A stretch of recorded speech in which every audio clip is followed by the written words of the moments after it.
നമസ്കാരം. എല്ലാവർക്കും സുഭാഷിതം ഡിജിറ്റൽ ചാനലിലേക്ക് സ്വാഗതം. അങ്കണവാടി വർക്കർമാരെയും ഹെൽപ്പർമാരുടെയും പെൻഷൻകാരുടെയും പ്രശ്നങ്ങൾ നമ്മൾ നിരവധി വീഡിയോകൾ ചെയ്തു. എനിക്ക് തോന്നുന്നു 10-70 വീഡിയോ ചെയ്തു. ഒരു ചാനലും ഇന്ത്യയുടെ ചാനലിൻ്റെ ചരിത്രത്തിൽ ഡിജിറ്റലാവട്ടെ സാറ്റലൈറ്റ് ആവട്ടെ ഇത്രയും പരിപാടികൾ ചെയ്തിട്ടുള്ള ഒരു ചാനലും കാണുകയില്ല. സാധാരണ പത്രത്തിലൊക്കെ ന്യൂസ് വന്നാൽ ഒരു 4-5 ദിവസം കൊണ്ട് ആ പരമ്പര അവസാനിക്കും. ഏതെങ്കിലും ചാനൽ ചെയ്താൽ, സാറ്റലൈറ്റ് ചാനൽ ചെയ്താലും നമ്മുടെ വാർത്താ മാധ്യമങ്ങൾ ചെയ്താൽ 2-3 ദിവസം കാണും. പിന്നെ വേറെ വിഷയങ്ങളിലേക്ക് പോകും. നമ്മൾ തുടർച്ചയായി അങ്കണവാടികളുടെ പിറകിലുണ്ട്.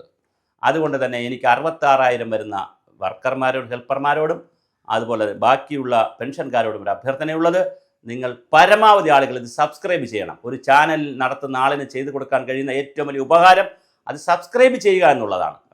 കാണുക, ഏത് വീഡിയോ ഇട്ടാലും കാണുക, സബ്സ്ക്രൈബ് ചെയ്യുക. അത് 2 ചെയ്ത് കൊടുത്താൽ മതി. അത് ചെയ്തു കൊടുത്താൽ തന്നെ ചാനൽ നന്നായി വളർന്നു വരും. ഇന്ന് ഞാൻ നിങ്ങളെ പരിചയപ്പെടുത്തുന്നത്, അങ്കണവാടിക്കാരെ പരിചയപ്പെടുത്തുന്നത്, നിങ്ങൾ എല്ലാവരും സ്ത്രീകളാണ്. 66,000 പേര് സ്ത്രീകളാണ്. അതുകൊണ്ടാണ് ഞാൻ പരിചയപ്പെടുത്തുന്നത്. ഇത് സ്ത്രീകൾ, വർക്ക് ചെയ്യുന്ന സ്ത്രീകൾക്കുള്ളൊരു വിഷയമാണ് കേട്ടോ. അതായത് ഇന്നലെ 2 ദിവസം മുമ്പ് 21/8/2000, 2 ദിവസം മുമ്പ്, ഇന്ന് 23-ആണ്, 2 ദിവസം മുമ്പ് വനിതാ വികസന ബി വകുപ്പിൽ നിന്ന്, ശിശു വികസന ബി വകുപ്പിൽ നിന്ന് സർക്കാർ ഉത്തരവ് സാധാ നമ്പർ 384/2025/WCDD, തീയതി തിരുവനന്തപുരം 21/8/2025. വളരെ റീസെൻ്റ് ആയിട്ടുള്ളൊരു ഉത്തരവാണ്, മിനിങ്ങാന്നത്തെ ഉത്തരവാണ്. അപ്പോൾ നിങ്ങൾ നോക്കൂ, നമ്മുടെ ചാനൽ എങ്ങനെയാണ് ആളുകളിൽ നിന്ന് വിവരങ്ങൾ നമുക്ക് ഒരുപാട് ആളുകൾ അയച്ചു തരുന്നതാണ്. ഇതൊരു കാസർഗോഡുള്ള ഒരു അങ്കണവാടിയുടെ ഒരു വർക്കർ അയച്ചു തന്നതാണ്. അങ്ങനെ അയച്ചു തരുന്നതുണ്ട്, ഞങ്ങൾ കേസ് എടുക്കുന്നതുണ്ട്. ഇപ്പോൾ ഗുജറാത്തിലെ കേസിൻ്റെ ഡീറ്റെയിൽസ് എല്ലാം ഞങ്ങളുടെ റിസർച്ച് ടീം എടുത്തു കഴിഞ്ഞു. അതുപോലെ തന്നെ ഓരോ കാര്യങ്ങൾ ഗ്രാറ്റുവിറ്റിൻ്റെ എടുത്തു കഴിഞ്ഞു, എല്ലാം ഞങ്ങൾ എടുക്കുകയാണ്. ഞങ്ങളൊരു ഹോംവർക്ക് ചെയ്യാൻ തയ്യാറായി തന്നെയാണ് വന്നിരിക്കുന്നത് കേട്ടോ. അത് അങ്കണവാടിക്കാരത് മനസ്സിലാക്കണം. നിങ്ങളത് മനസ്സിലാക്കിയിട്ടുണ്ടോ എന്ന് എനിക്കറിയില്ല.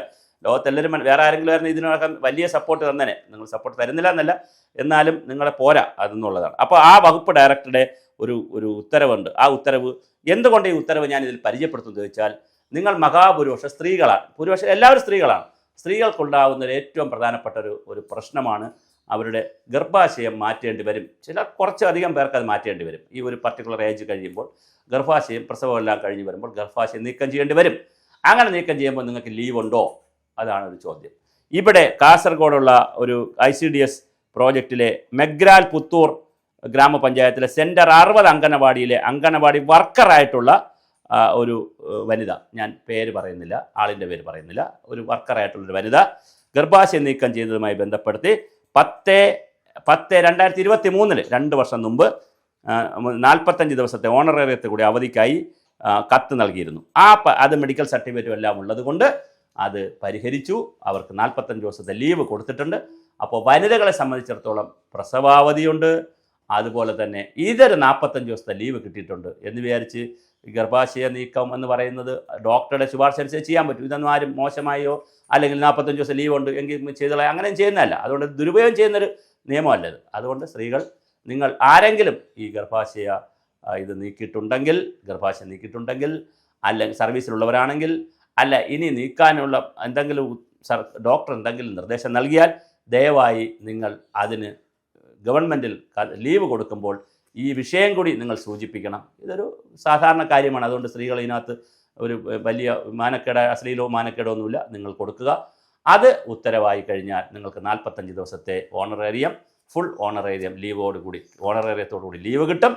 ഇങ്ങനെ അങ്കണവാടികളെ സംബന്ധിക്കുന്ന ഏത് വിവരം നിങ്ങളിൽ ആരിലുണ്ടെങ്കിലും അത് ഞങ്ങൾക്ക് അയച്ചു തരിക. ഞങ്ങളല്ലാതെ വിവരങ്ങൾ എടുക്കുന്നുണ്ട്, സർക്കാരിൽ നിന്നും കോടതികളിൽ നിന്നും. ഏത് വിവരം കിട്ടിയാലും ഞങ്ങൾ അപ്പോൾ നിങ്ങൾക്ക് തരും. നിങ്ങളത് കാണുക, പരമാവധി ഷെയർ ചെയ്യുക. ഈ ഉത്തരവ് ഞങ്ങളുടെ കൈവശമുണ്ട്. ഞങ്ങളത് ഇതിൽ ബന്ധപ്പെട്ടവർക്ക് ഞങ്ങൾ അയച്ചു കൊടുക്കാം. ആർക്കെങ്കിലും ആവശ്യമുണ്ടെങ്കിൽ ഞങ്ങളത് തരാം.